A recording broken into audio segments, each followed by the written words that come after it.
The Indian education system, a system where you are encouraged till the 9th grade to participate in as many events and competitions as you can, and then when you enter the 10th grade, you just can't do that anymore.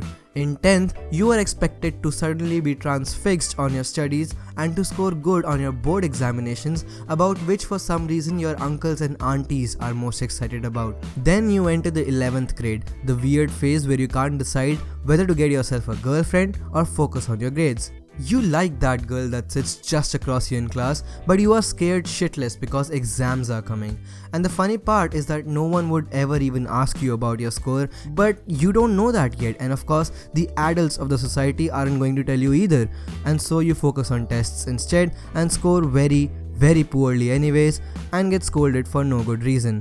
You also are super enthusiastic about doing well and cracking IIT because of course that's what everyone does, right? And so you join the local entrance test coaching classes. Then come the most beautiful days of your life, the 12th grade, where while preparing for and at the same time regretting your decision for joining the coaching classes, you are also expected by your parents and the same uncles and aunties to be topping in your class because boards are coming.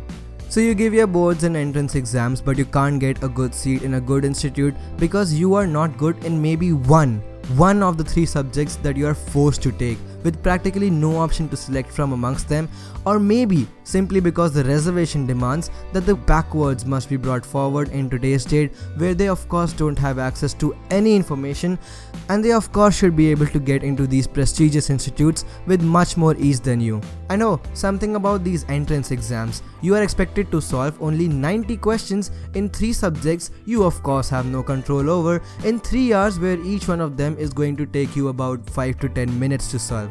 Simple maths, right?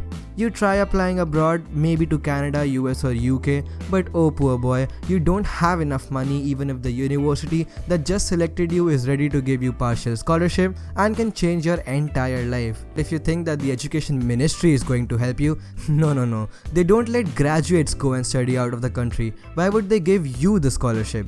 This is a prison and you are trapped. And now, after being heckled at for not doing too good and after accepting that it was somehow your fault, you settle for the best option that you have, thinking that life is going to be a little better now. And here to make your life better, we provide you with assignments and quizzes and teachers who grade you on the basis of your class participation. Then for 4 years, you're trying to build yourself and add important achievements on this little piece of paper called the CV, licking your way to the top while making very little difference in the real world anyways. Congratulations, you just graduated from the average Indian university with an average degree.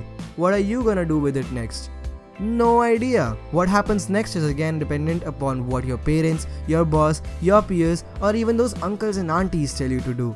Welcome to the Indian education system, built on the motivation of money, which you are never really gonna get, and its efficiency depends upon how much torture you can tolerate.